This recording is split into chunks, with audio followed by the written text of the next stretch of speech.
હું વિધિ આવે કાકી? એ રખરખડી કરવાની આવે. એટલે જો આગળ જોઈજો એવું કરું ને તેડીને જાય ને તાર હાહુ હા તે એને બહાર કાઢે ને તેને રખરખડી કરવાની. તો એવું ના લાગતું કે દિવાળી સુધી રોકા હે. હા તો જય શ્રી કૃષ્ણ બા. જય શ્રી કૃષ્ણ, જય માતાજી. એક મામાને ઘેરે કુંભ મેલ્યો, એક મામાને ઘેરે શ્રીમતની કંકોત્રી લખી વાહ ને તેલ જો થઈ રહ્યું છે ઊંધું વાળી દીધું તે રાંધવા પછી એકાણે વૈયાવી હું ને પાયલને આજ આવે છે ને મમ્મી તેડવા. હું વાત કરો છો. એક 25 વાહનો છો છે અમારો હાવજ. બરોબર. તે હવે જાહે 2-3-4 મહિના એને પપ્પાને ઘેરે. બરોબર. ગઈ થી તો ખરી પણ એને હવે ખોટકો છો એટલે પછી અહીંયા આવી પછી અહીં ડિલિવરી કરી પછી તો મહિના માહનું થવા દેવું પડે. તે આજ જાહે પછી ખોરવશે ત્યાં સુધી રહે 2-3 મહિના તો મારે અહીં ધક્કા થાય તો બધું એનું ઈ જ છે. સાચી વાત છે. તો કાંઈ ને કેટલા વાગે આવવાના છે માસીની? માસીની આવવાના 3 વાગ્યા તેડવા માટે. હા તે પછી 4-4:30 જાહે. બરોબર. અત્યારે બપોરના વાગી ગયા છે 11:30 અને અત્યારે રાઈટ નાવ ઘણી બધી રીતે તૈયારીઓ ચાલી રહી છે કેમ કે આજે પાયલને તેડવા માટે એમના મમ્મી પપ્પા આવી રહ્યા છે. અને જો કે આજથી થોડા દિવસ પહેલા પણ એમના ઘરે ગઈ હતી પાયલ, પણ વચ્ચે એમને પારિવારિક થોડો પ્રોબ્લેમ આવી ગયો હતો એટલે ફરીથી આજે એમના પપ્પાને એના મમ્મી તેડવા આવવાના છે અને 3-4 મહિના પછી એ લોકો ત્યાં જ રોકાવાના છે. અને આજે સોશિયલ મીડિયાના માધ્યમથી જે આપણું જે બહુ મોટું સોશિયલ મીડિયા આશ્રમ બની રહ્યું છે ત્યાં પણ અત્યારે એક લિફ્ટનું કામ જે આપણું પેન્ડિંગ હતું એ ચાલુ થઈ ગયું છે અત્યારે. અને લિફ્ટ લગાવવાની પ્રોસેસ પણ એમની જે પણ આપણી જે સોલ્વો કંપનીને કામ આપ્યું છે તો એ કામ અત્યારે કન્ટિન્યુ ચાલુ થઈ ગયું છે અને ઘણા બધા લોકોનો સહયોગ છે, સાથ અને સહકાર છે ત્યારે જ કેમ કે ઓલમોસ્ટ 13.5 થી 14 લાખ રૂપિયાનો ખર્ચો આપણે જે બાકી હતો તે ઘણા બધા લોકો આપણે મદદરૂપ થઈ રહ્યા છે ત્યારે જ આપણું આ લિફ્ટનું કામ થોડા જ ટાઈમની અંદર પરિપૂર્ણ થઈ જશે ને આવનારા થોડા દિવસની અંદર સોશિયલ મીડિયા આશ્રમ પણ જવાનું થશે મારે. તો ચાલો કાંઈ વાંધો નહીં. અમારો ગઢામાનો છે ને અત્યારે જો 12 વાગ્યા છે. અમારો ગઢામાનો સુવાનો ટાઈમ દરરોજનો છે એટલે જો કે એને 11:30 સુધીમાં એ પોતાનો આરામ કરી લેતા હોય છે અને રાત્રે પણ ઘણી વખત એ જાગતા હોય છે અને અત્યારે એનો સુવાનો ટાઈમ છે એટલે મસ્ત આરામ કરે છે. તમે જોઈ શકો છો મસ્ત.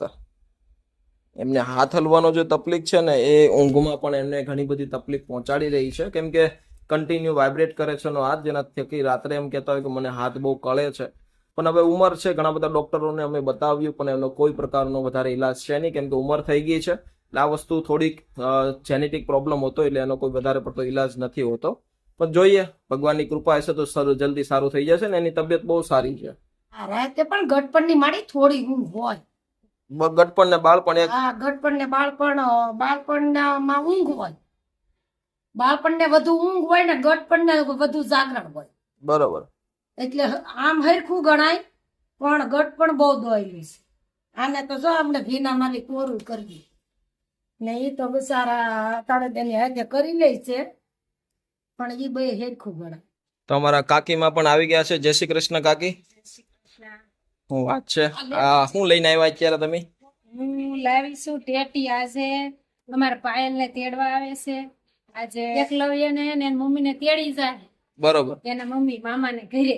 બરોબર. એટલે પછી આ શીકુડા ટેટી લાવ્યા. વિદાયની. હા વિદાયની. ત્યાં જઈને તાત્કાલિક ગોતવું નહીં ને. હા અહીંથી આપણે લેતા જઈએ. નામે ઉનાળામાં પાછું બહુ સારું. સારું શીકુ ને ટેટી ને. બરોબર. મમ્મી ને બાળક ને બધાને સારું. વાહ. એટલે મેં રસ્તામાં આડી આવી તો મેં કીધું હાલો લઈ લઈ. મામાન ઘેર શું કામ છે કાકી? એનું મહત્વ શું છે પાછળ ગઢિયાનું? મામાને ઘેરે મહત્વ ઈ છે કે છોકરું નાનું હોય ને તો દીકરી હાહરાને ઘેરે હોય ને તો એને બધું કરવું પડે, સિંધે નહીં ને તોય. બરોબર. બાપાને ઘેરે હોય ને તો ખાલી એને જ ધ્યાન રાખવાનું, છોકરું હસવાય ઈ હાડ મોટું થઈ જાય પછી ઉપાધિ નહીં. બરોબર. મોટું ગરહદીન થઈ જાય ને ત્યાં સુધી હસવાય. બરોબર. એટલે મામાને ઘેર જાય, બીજો કાંઈ મહત્વ ન હોય. કારસલા બેન કે મામાને ઘેર શું કરવા જાય? મેં કીધું મામાને ઘેરે તો દીકરી હાહરે હોય ને તો કહેવાય એવી ગઢિયાની છે કે ભાઈ હાહરાના વવારું કહેવાય તો એને ઝીણા મોટું કામ કરવું જ પડે. બરોબર. નાનું છોકરું હોય તો અને બાપાને ઘેર હોય તો પછી એને ખાલી છોકરું જ હાંસવાનું હોય. બરોબર. એને ત્યાં એવું ન થાય કે હાલ મારે કામ કરી નાખવું, મારે કામ કરવું જ પડશે એટલે એનો મહત્વ. તમારા માસી પણ આવી ગયા છે. જય શ્રી કૃષ્ણ માસી. જય શ્રી કૃષ્ણ. પહોંચી ગયા તમે? હા અમે પહોંચી ગયા. તો શું કેવું છે તમારું આજે તેડવા આવ્યા છો? તેડવા આવ્યા છીએ. તેડી આજ તેડીને જવાનું છે અમારે. બરોબર. ગણતરીના દિવસોમાં પાછા મૂકી જાઓ કે? નહીં હવે તો મેં કીધું તમારે તેડવા આવવાની દિવાળીએ છે. બરોબર. દિવાળીએ તેડી જાજો અને ત્યાં સુધી રોકાય. તમે કેટલો ટાઈમ રોકાણા હતા તમારા બાપાને ઘેર? અમે 2 મહિના. આ તમે સામાન જોતા એવું ન લાગતું કે દિવાળી સુધી રોકાય? જો આ ટેલો જો, આ સામાન જોતા એવું ન લાગતું કે દિવાળી સુધી રોકાય? આ ડબ્બો, આ બાસ્કેટ, ટેલો, આ ઘોડી, એવું જોતા ન લાગતું? જો ભાઈ એવું હોય, છોકરાને હૃદય ઉપર રહેવાનું હોય. છોકરા ભણવા માંદો પડી ગયો છોકરું હોય ઢીલા પોસું થાય એટલે તરત એના માયતર શું કે દીકરીના કે ભાઈ તમારે સારે આખું ઘેર તેડી જાવ, જો અહીંયા આને આવી રીતે તકલીફ રહે છે એટલે આપણે તરત તેડી આવવા પડે. પછી ભલે આવે જાય કરે મજા. એના આતા ને આય હમ. હવે એના કે જે એના નાનો કરશે 2-3 મહિના કેતા હતા શું કરશે? એના નાનો આણું ઈ શું કામ કરે? કે ગોટડા બળના હતું તે દીધે બરોબર. જીલણાનું આણું. બરોબર. હવે પાછા બીજા આવે 2-3 મહિના રહ્યા. તમે ગઢામાં કેટલા મહિના રોકાણા હતા? હું ગયો જ ને ઘણી વાર વિડીયોમાં કમેન્ટ આવતી કે તમે પપ્પાના ઘરે સવાવડવા માટે નથી જતા. અમારે શું કહેવાય એક વિઘન આવી ગયું હતું એટલા માટે હું પપ્પાના ઘરે ગઈ હતી, પણ ત્યાંથી પાછી આવી ગઈ હતી ને હવે પાછી હવે જાઉં છું. તો બસ અમારામાં પણ રિવાજ હોય ને બધા જતા જ હોય. મોસ્ટલી કોઈકને એવું બનતું હોય કે ના જાય એમ, બાકી તો હવે હું જાઉં છું, અમારો ટાઈમ આવી ગયો.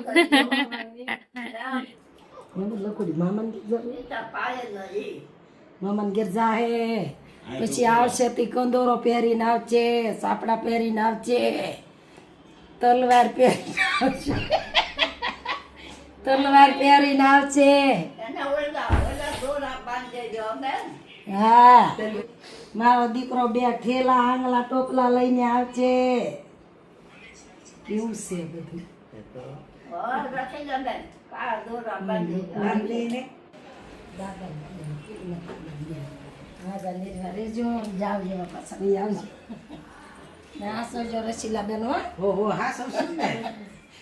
હા, તમે ચિંતા નહીં કરતા.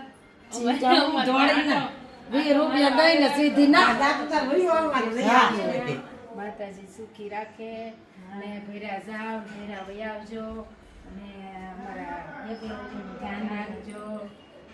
હાસી પાછા વહી આવજો. તમે પાસે આવતા રહેજો. હું વિધિ આવે કાકી? એ રખરખડી કરવાની આવે એટલે જો આગળ જોઈજો એવું કરું ને તેડીને જાય ને તાર હાહુ હા તે એને બહાર કાઢે ને તેને રખરખડી કરવાની.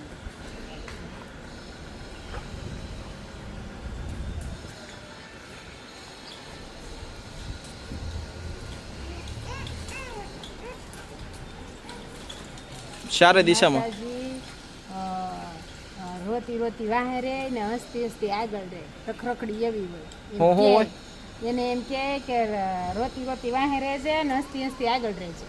એ આ રખરખડી 4 રસ્તે બહાર કાઢે ને 4 દિશા એક પથરો ફગવી દે ઉતારે. બરોબર. ઈ એની વિધિ હોય, બીજું કાંઈ ન હોય. તેડી જાય ને આ શું કામ કરવાની? છોકરાને કાંઈ નજર બજર ન લાગે.